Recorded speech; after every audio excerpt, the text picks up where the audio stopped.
9ஆம் அதிகாரம். அன்றியும் முதலாம் உடன்படிக்கையானது ஆராதனைக்கேற்ற முறைமைகளும் பூமிக்குரிய பரிசுத்த ஸ்தலமும் உடையதாயிருந்தது. எப்படியெனில், ஒரு கூடாரம் உண்டாக்கப்பட்டிருந்தது. அதன் முந்தின பாகத்தில் குத்துவிளக்கும் மேஜையும் தேவ சமூக தப்பங்களும் இருந்தன. அது பரிசுத்த ஸ்தலம் என்னப்படும்.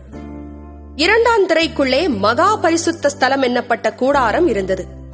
அதிலே பொன்னார் செய்த தூபகலசமும் முழுவதும் பொற்றகடு பொதிந்திருக்கப்பட்ட உடன்படிக்கை பெட்டியும் இருந்தன.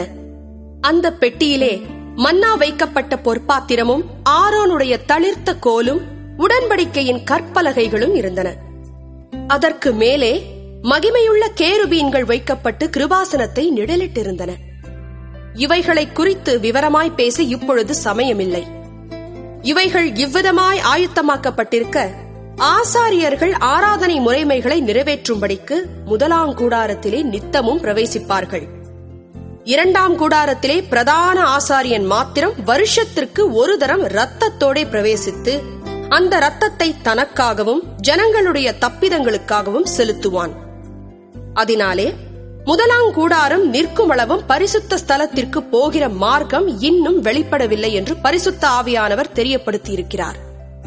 அந்த கூடாரம் இக்காலத்திற்கு உதவுகிற ஒப்பனையா இருக்கிறது. அதற்கேற்றபடியே செலுத்தப்பட்டு வருகிற காணிக்கைகளும் பலிகளும் ஆராதனை செய்கிறவனுடைய மனசாட்சியை பூரணப்படுத்தக் கூடாதவைகளாம். இவைகள் சீர்திருத்தல் உண்டாகும் காலம் வரைக்கும் நடந்தேறும்படி கட்டளையிடப்பட்ட போஜனபானங்களும் பலவித ஸ்நானங்களும் சரீரத்திற்கேற்ற சடங்குகளுமே அல்லாமல் வேறல்ல.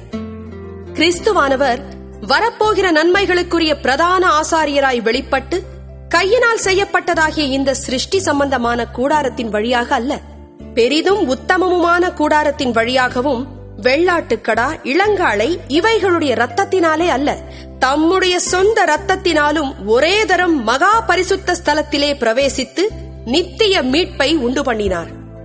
அதெப்படியெனில், காளை வெள்ளாட்டுக்கடா இவைகளின் இரத்தமும் தீட்டுப்பட்டவர்கள் மேல் தெளிக்கப்பட்ட கடாரியின் சாம்பலும் சரீர சுத்தி உண்டாகும்படி பரிசுத்தப்படுத்துமானால், நித்திய ஆவியினாலே தம்மை தாமே பழுதற்ற பலியாக தேவனுக்கு ஒப்புக் கொடுத்த கிறிஸ்துவனுடைய இரத்தம் ஜீவனுள்ள தேவனுக்கு ஊழியம் செய்வதற்கு உங்கள் மனசாட்சியை செத்த கிரியைகள் அறச் சுத்திகரிப்பது எவ்வளவு நிச்சயம். ஆகையால் முதலாம் உடன்படிக்கையின் காலத்திலே நடந்த அக்கிரமங்களை நிவிர்த்தி செய்யும் பொருட்டு அவர் மரணமடைந்து அழைக்கப்பட்டவர்கள் வாக்குத்தத்தம் பண்ணப்பட்ட நித்திய சுதந்திரத்தை அடைந்து கொள்வதற்காக புது உடன்படிக்கையின் மத்தியஸ்தராய் இருக்கிறார். ஏனென்றால், எங்கே மரண சாசனம் உண்டோ அங்கே அந்த சாசனத்தை எழுதினவனுடைய மரணமும் உண்டாக வேண்டும். எப்படியெனில், மரணம் உண்டான பின்பே மரண சாசனம் உறுதிப்படும். அதை எழுதினவன் உயிரோடு இருக்கையில் அதற்கு பலனில்லையே. அந்தப்படி முதலாம் உடன்படிக்கையும் இரத்தமில்லாமல் பிரதிஷ்டை பண்ணப்படவில்லை. எப்படியெனில், மோசே நியாயப்பிரமாணத்தின்படி சகல ஜனங்களுக்கும் எல்லா கட்டளைகளையும் சொன்ன பின்பு இளங்காளை வெள்ளாட்டுக்கடா இவைகளின் இரத்தத்தை தண்ணீரோடும் சிவப்பான ஆட்டு மயிரோடும் ஈசோப்போடும் கூட எடுத்து புஸ்தகத்தின் மேலும் ஜனங்கள் எல்லார் மேலும் தெளித்து, தேவன் உங்களுக்கு கட்டளையிட்ட உடன்படிக்கையின் இரத்தம் இதுவே என்று சொன்னான்.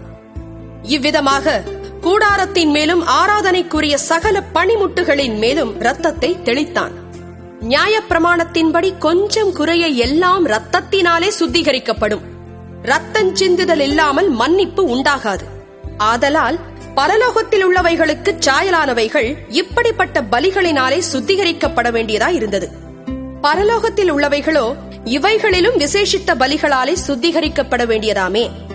அந்தப்படி மெய்யான பரிசுத்த ஸ்தலத்துக்கு அடையாளமான கையினால் செய்யப்பட்டதாயிருக்கிற பரிசுத்த ஸ்தலத்திலே கிறிஸ்துவானவர் பிரவேசியாமல் பரலோகத்திலே தானே இப்பொழுது நமக்காக தேவனுடைய சமூகத்தில் பிரத்யட்சமாகும்படி பிரவேசித்திருக்கிறார்.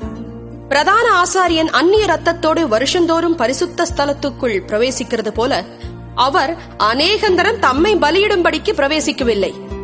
அப்படி இருந்ததானால் உலகம் உண்டானது முதற்கொண்டு அவர் அநேகந்தரம் பாடுபட வேண்டியதா இருக்குமே.